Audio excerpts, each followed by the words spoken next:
Hi, everyone. I'm so happy to be here today. I'm wanting to thank also Bill Conroy and his fabulous team for putting together this amazing conference. What a gift this is. It's astonishing. You know, he's prepared to give you the greatest gift. This conference is prepared to give you the greatest gift of your life, which is empowerment. We're going to talk about what that is in just a minute, but I also want to tell you, I have been to this conference before in Chicago. What a wonderful time it is when we're all together and having a wonderful celebration of women's empowerment and sports and achievement and pushing ahead. But now we're going virtual. And what a gift it is also to be able to do this. And I'm coming to you from New Zealand. So I am 8,000 miles away, and yet we're right next door to each other. One of the greatest things I have learned from this virtual world is that I'm beginning to see and talk to friends of mine from all over the world that I haven't seen in many years and maybe never would get to see again. So here we are in a virtual world. This is an extraordinary conference, as I said, because it's designed to give you empowerment. And that's one of the two reasons that we began this conference with that astonishing videotape that you just watched from Makers, the Women Who Make America PBS documentary. I bet it looks ancient to you, doesn't it? I mean, it looks like something out of, the Middle Ages. It's so old, but it's only 50 years old. And I know that makes me old enough to not only be your grandmother, but for many of you, your great-grandmother. But I want to tell you why that video is so important. The first reason is because it ends on awakenings. Awakenings. Awakenings are the moment when you're shaken in your life, when something really, really wakes you up and makes you realize something else, that some things have a bigger meaning than they first intended to be. That video was a flashpoint in history, not just sports history. Yes, it changed women's sports dramatically, but it was a flashpoint in human history.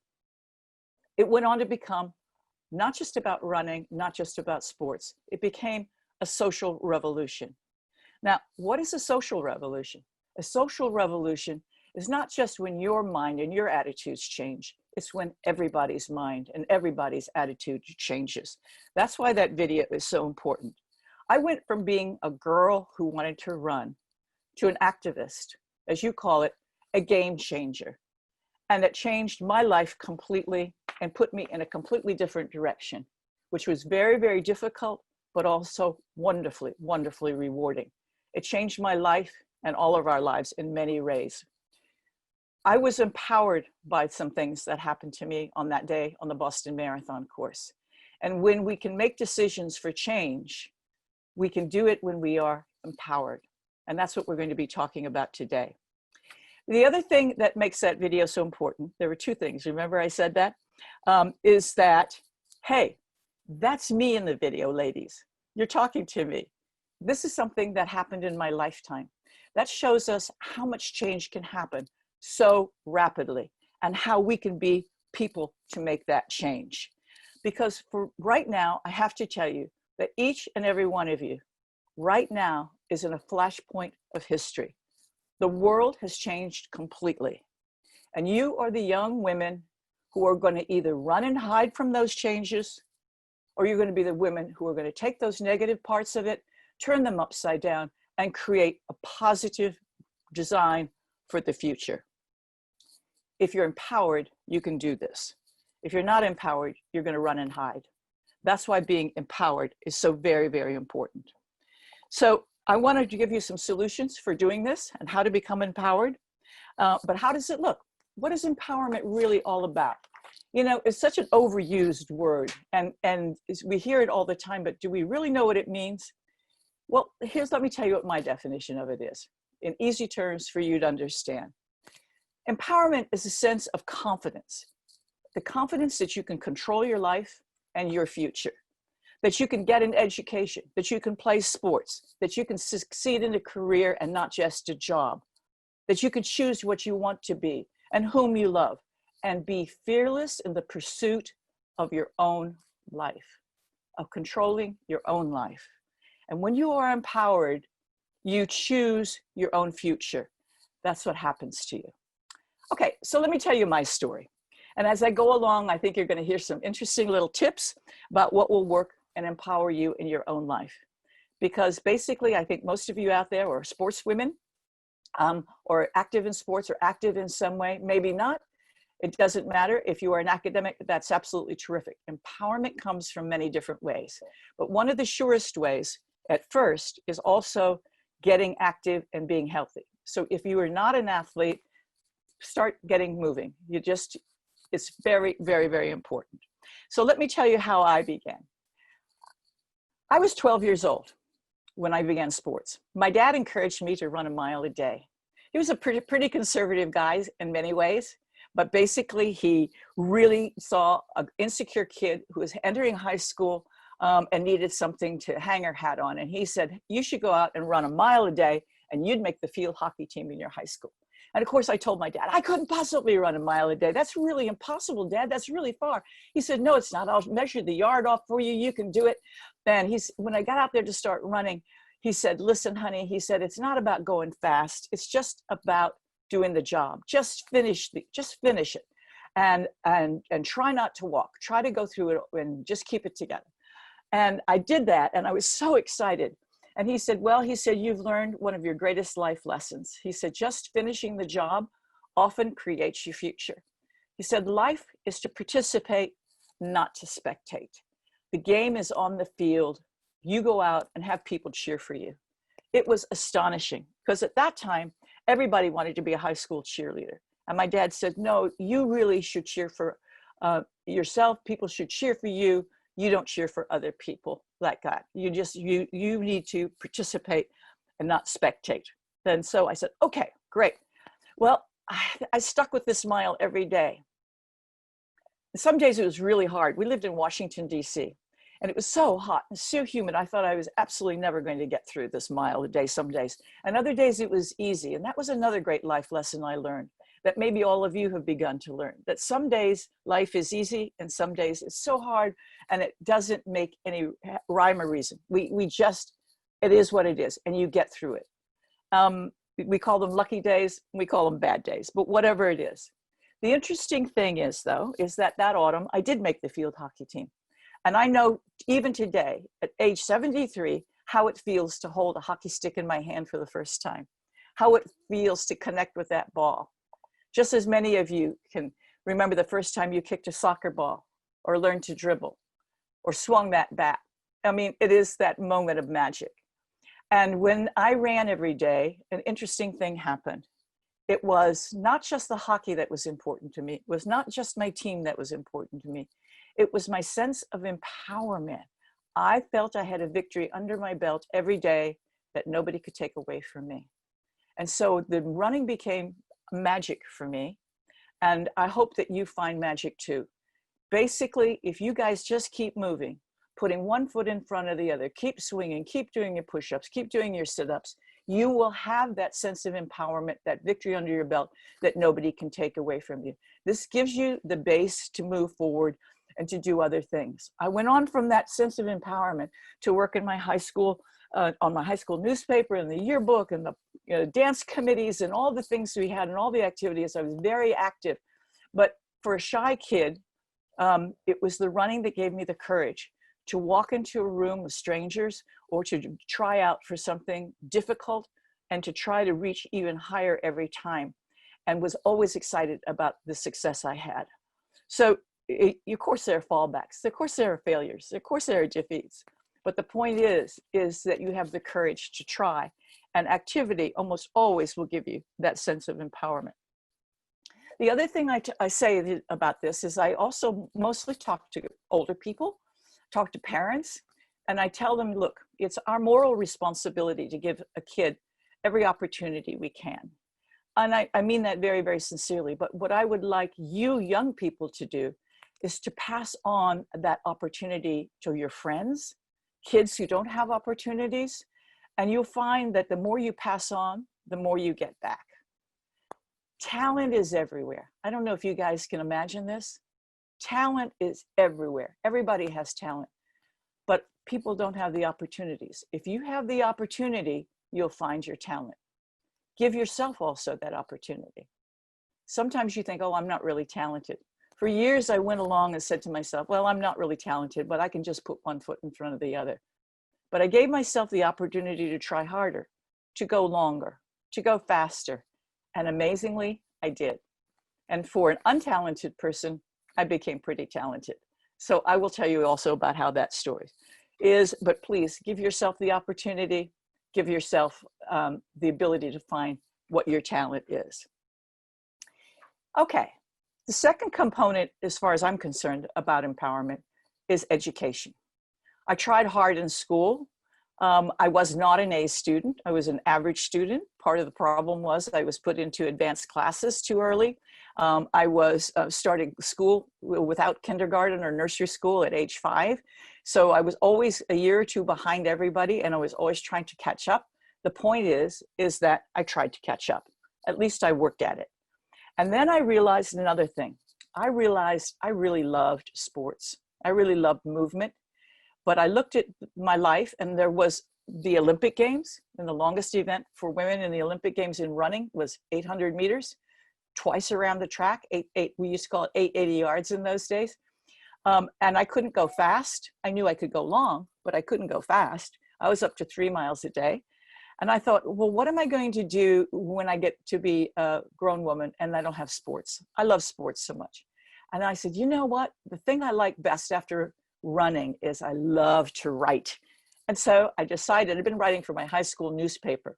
And in my high school newspaper, I always signed my name KV Switzer with my initials, because I was writing sports for the most part for my high school newspaper, which I absolutely loved. I signed my name KV Switzer because I thought J.D. Salinger was cool, E.E. Cummings, T.S. Eliot, W.B. Yeats, all these writers were really cool. So I wanted to be cool too. And the other reason I signed my name with my initials was because my dad misspelled my name on my birth certificate, if you can imagine this, okay? So my name was always being misspelled. So I started signing with my initials. And I decided, look, if I like writing so much and sports so much, why don't I decide to be a sports writer when I grow up? Well, this didn't go down really well with my parents. You know, they've got a daughter, you know, this is back in the very early 1960s, and the daughter wants to be a sports writer. Are you kidding me? She's not going to be able to earn a living doing that. But I said, if I have a good education, I can. And I went to Syracuse University. Now, this is a powerhouse university for sports and also for journalism. One of the best journalism schools in the country. Very expensive. My parents really had to suck it up on the cost of this. I felt bad about that. I still feel bad about that. But it was one of the best journalism schools in the country, and I wanted to get the best possible passport for professionalism that I could. This is another guideline. Try to get the best education you can. Even if you have to get loans and scholarships and things, please try to get the best education you can. Very competitive in the world, as we all know. Just try to give yourself the best background you can. And also because, you know what? You deserve a good education. You really do. Okay, so I went to Syracuse, studying journalism, writing about sports, and I thought, okay, if I can't play sports all my life, I can write about them.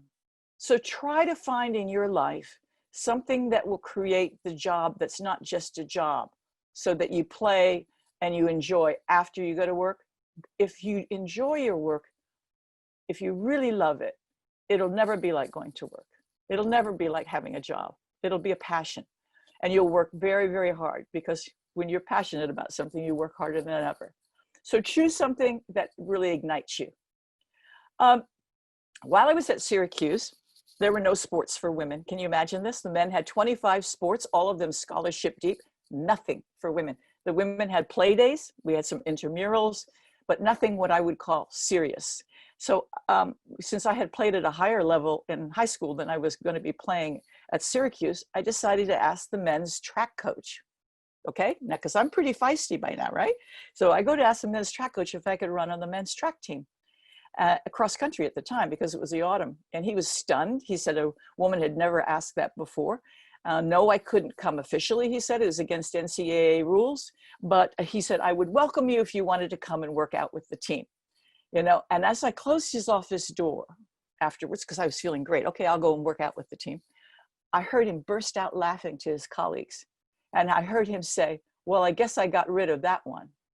And I was so furious that he would think that I wasn't serious enough to come and train, that I showed up at the cross-country course the next day. I was very nervous, but I showed up. He was so stunned, but he was very polite to me. But an amazing thing happened. All the guys were wonderful to me. They welcomed me. They said, hey, we've never had a girl. This is great. And one guy in particular was a volunteer coach, and he was really old. I was 19 and he was 50. Can you imagine? And he had been an ex-marathon runner, and he really was so excited to see a girl. And he came over and he took me under his wing. He was now, as I say, a volunteer coach. He had run many marathons. He thought his days were past, but he took me under his wing and he began jogging with me every day. And he would tell me stories about this amazing race called the Boston Marathon. And I said, well, you know, I would like to run the Boston Marathon one day. And he said, well, a woman can't do it. And I said, why not? And he said, because women are too weak and too fragile. Well, boy, did I get mad. I said, are you kidding? I said, I'm out here running it with you. And tonight we just did 10 miles. We did 10 miles in a blizzard in Syracuse, New York. And he said, yes, but 10 miles is not 26. I said, come on, you got to be kidding me. If I can work my way up from 3 miles to 10 miles in just a few weeks, what can I do with getting up to 26.2 miles? Marathon, by the way, is 26 miles, 385 yards. And he said, a woman can't do it. We argued. I said, well, I know some women in history who have run the distance. My pioneers my ancestors were great pioneers who were homesteaders who went out from the East Coast to the West. And we were in the wagon trains and we were sodbusters. And he said, no, I don't believe any woman could do that. And then I reminded him that a woman had run the Boston Marathon the year before. 1966, she jumped out of the bushes and ran the race. With that, he exploded. He said, no dame ever ran no marathon.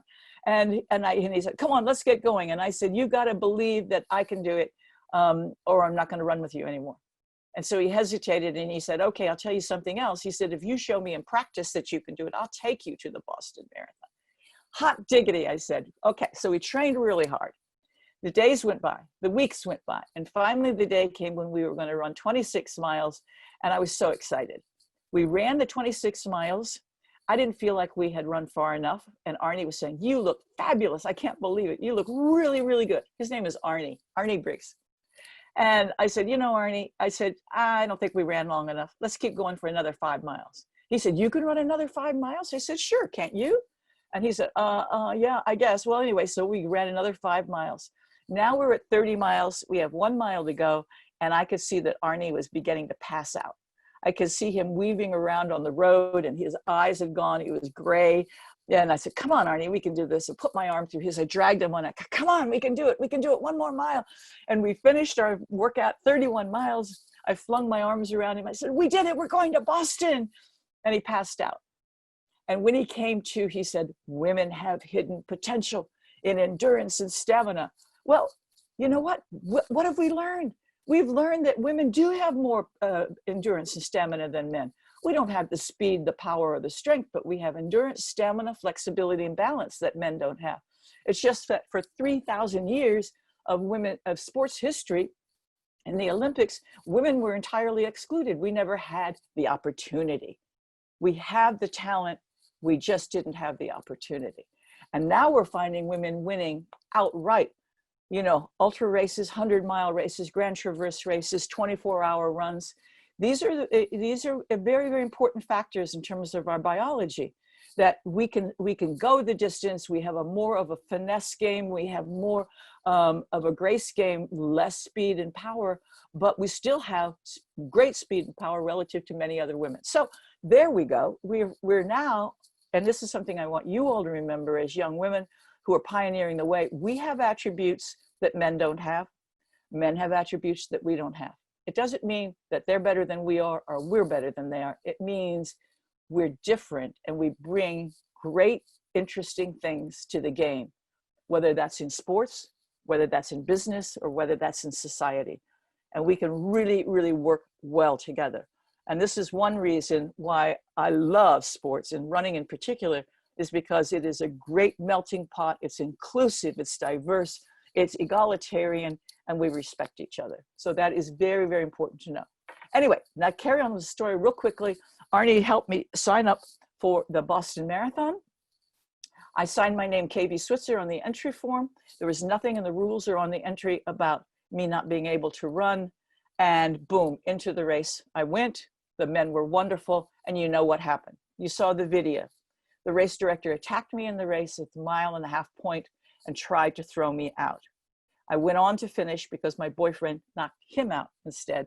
And I carried on with my team, okay? But let me just say this. Can you imagine what it felt like? To be just 20, to be still a girl who only went to Boston to run the race because she wanted to run. And somebody said, you know, you can't run, you don't belong here, and physically attacked you for doing it. I made the most important decision of my life, which was to finish that race. And I repeat what I said in the video, which is I would have finished that race on my hands and my knees if I had to. And how courageous and gutsy was that? I look back on it, I said, how did you make that decision when you were 20? And you know what? It's because I'd been running since I was 12.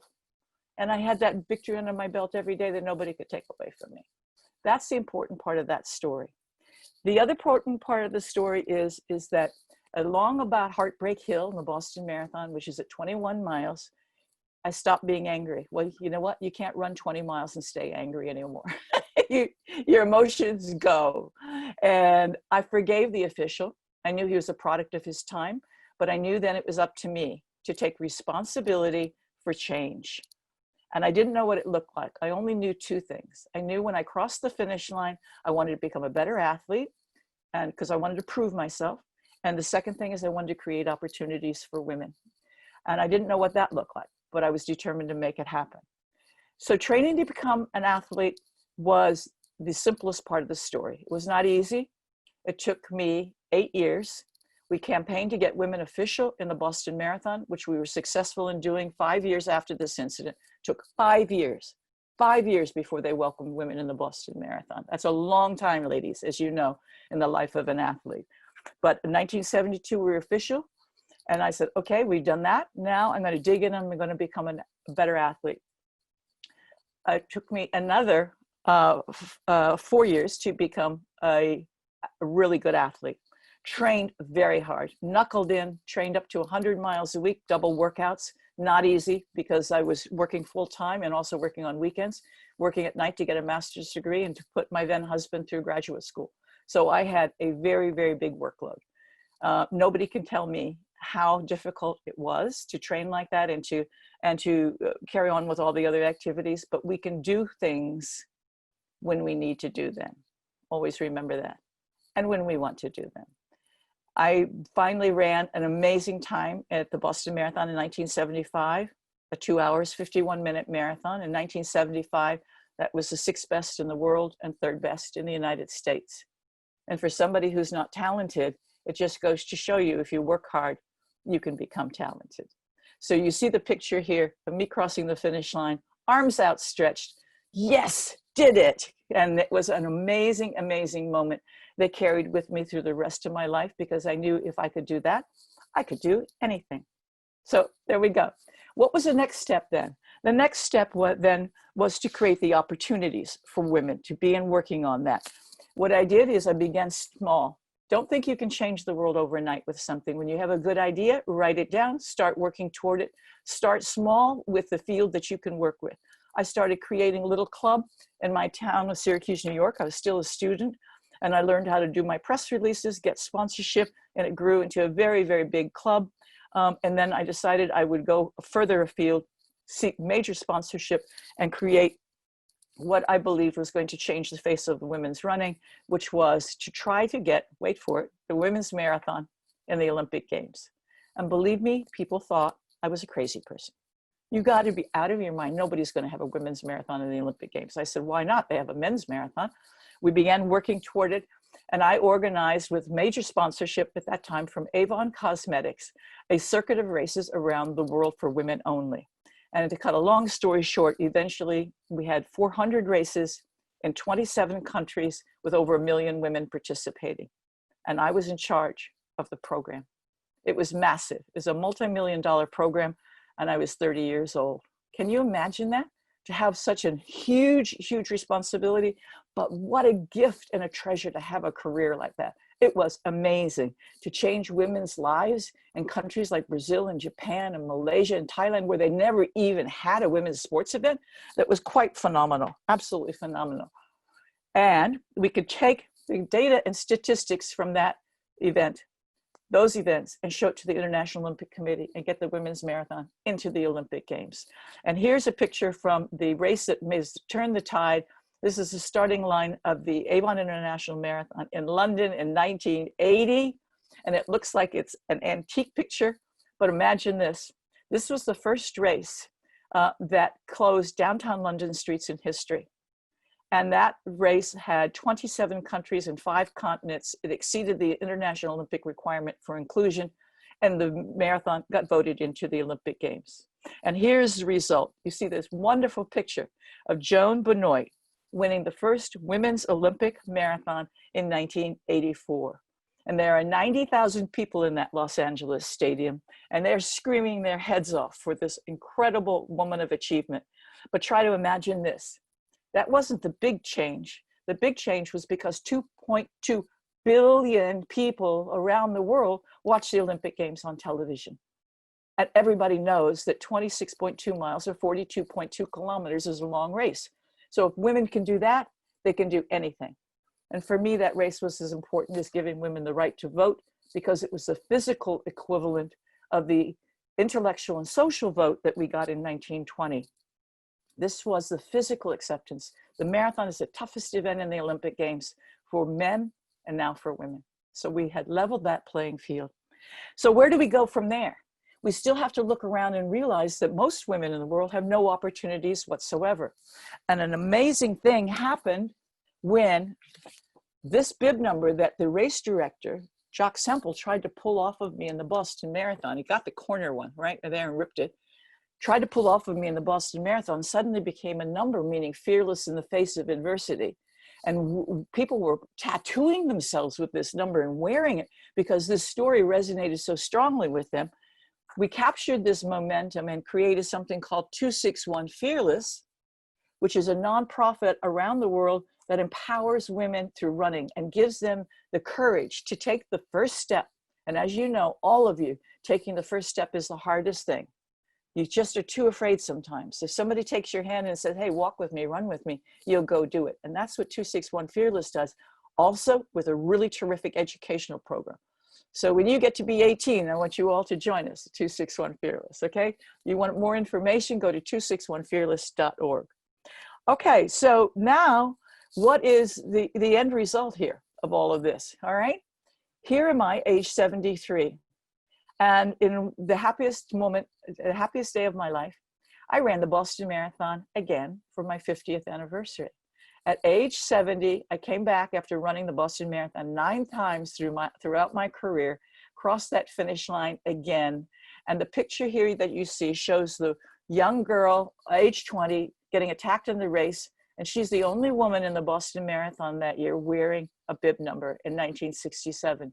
And 50 years later, the Boston Marathon was 50-50, 50% men, 50% women. And I was surrounded by 13,500 women wearing a bib number. Can you imagine how I felt? I felt wonderful. And I want to show you that picture because at age 70, to run a marathon 50 years later, I was the first woman to ever do that. But that's not testimony to me. That's testimony to how few women ran 50 years ago. Now you all will be running and playing and leading the way and opening doors for women. And it won't be unusual for somebody to do something 50 years later. I also show you this picture because I don't want you to be afraid of aging. Young women always are afraid of getting old and losing it. And let me tell you, you have more wisdom and more charm and more ability and more success. And it's never too late to be an athlete, and always pass it on to other people.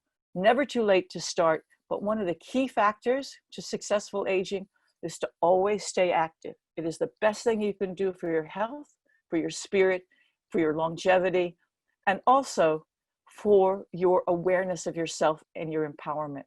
Because you know what? Older people need to be empowered too. And every day I run, and I've been running now for 65 years, it's magic. It still is magic. So I want you to realize that all of these points are stories that you can pass on and you can learn from your own running and your own fitness and your own ability in school and your own abilities in your job and as you look forward. So now we have some questions, and let me get to those really quickly. I'm taking a little more time than I should.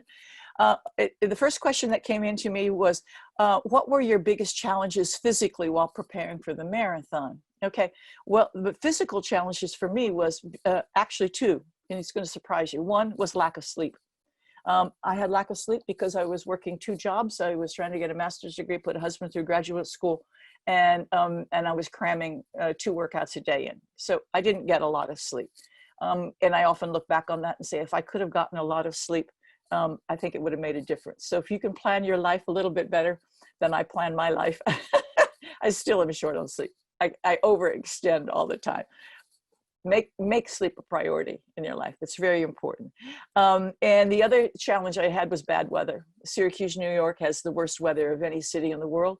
And that was, while it was a challenge, let me tell you, if you can run when it's 30 degrees below zero and you have 9 yards of snow, like we had the first winter I was there, it makes you very tough. So sometimes adverse conditions really work in your favor, because nothing surprises me now when it comes to weather in the start of a race. I can handle anything. So that's very important. The second question, have you ever had any injuries that prevented you from running? And if so, how did you deal with them? Let me tell you, I've been lucky that the injuries I have gotten have been accidents and not ones that are my fault. So they're stepping in a hole, tripping on a log, falling down, hitting a hip or whatever. But the reason why I don't have overuse injuries is I take very good care of myself. And I do a lot of core work, a lot of other exercises, so that the overuse injuries don't happen so much for me. So what I'm saying is don't just do your sport, do all of the exercises and the core work, your abs, your quads, your hips, your glutes, do that work. It seems like drudgery, but it's part of it, and it keep you from getting injured. What advice would you give a young girl who aspires to be a professional runner? Well, I would give you this advice, is that if you want to be a professional runner, I would try all the distances first, even the sprints, the hurdles, everything else, to see what you're good at and what you like. The marathon will always be there. It's a long, long race, and you can start that later in your life, and rather than starting it off at the very beginning.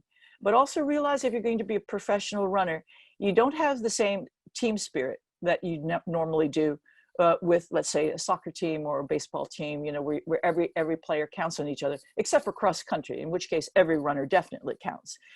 But it's a little bit lonelier because you don't have so many companions. But and if you have talent as a professional runner, Olympic-sized type runner, in like, let's say, Allison Felix, that kind of league, incredible. You're going to need a good coach. You're going to need a very, very good coach. And you're going to really need to train hard. Listen, there's no doubt about it. If you want to be an Olympic athlete or professional athlete, you're going to have to train your brains out. It's got to be the priority in your life. But that's okay. That's what you want to do. And everybody deserves to try to be the best that they can be. And sometimes you don't succeed at that. That's okay. It's the trying that matters. It's like my dad said, just finish it. What disadvantages did you have to overcome on your way to becoming the first female ever to run the Boston Marathon as a numbered entrant? Well, you know what? I just spent the whole talk talking about that. I had to overcome prejudice and people telling me I couldn't do it and that I was an idiot and all kinds of stuff like that. And you know what? That just made me tougher. But the question that hasn't been asked that I would quickly like to bring up is that right now, many of you probably can't meet with your team. Many of you have been having to train in isolation and are kind of thinking, oh, well, you're just going to sit on the sofa and work with your cell phone. I got to tell you, that's the worst thing you can do. You need to take this time right now when you maybe can't be with the team and doing a workout or playing games, and absolutely training. This is your time to get really strong, to do those planks, to do the push-ups, to do the glutes, to work. You can work. You don't even need equipment. You can do all of this with your own body. You just got to be disciplined, and you got to do this. This is a time to make yourself really strong. Also work on your cardio. Go out there and do interval training, running. Even if you're a swimmer, you need to work on your cardio. You can't get in the pool, okay, run. You're still working the heart and lungs, and that's what you need to do. So be out there training really, really hard. So you do, so you do 50 push-ups a day. I want to see you do 100 push-ups a day. You don't have to do them all at once, but just get the number up there. Build up your strength. This is a really good opportunity to do that. All right. All right. I guess the last thing I want to leave you with is all my best wishes and your wishes for your success for the future, to realize that there's so much more you can do. And I just have some quick takeaways, which I think they're putting on the screen. And let me read them to you really quickly, which is that, remember this, you all have talent. You find your talent when you decide to keep practicing. It doesn't happen. Nobody hands it to you. You find it when you're out there working hard. Okay, we're having a big problem right now with COVID-19, and maybe your whole schedule is upset. Always remember that a big problem is often an opportunity. Remember, there was no Olympics a marathon for women. I looked at it another way, and I decided that this is an opportunity to create opportunities for women around the world. The third thing, stay fit all your life, because when you feel physically powerful, you have the confidence to take on tough challenges. When you feel powerful, you are powerful. Okay, the fourth one is our world has changed forever. Don't fight it. Embrace the adventure. See how you can contribute and make good, positive change. And the last thing is, you can change direction, but never quit. Don't quit. Never quit. You're tougher than you think. Okay, good luck to all of you. Cheers.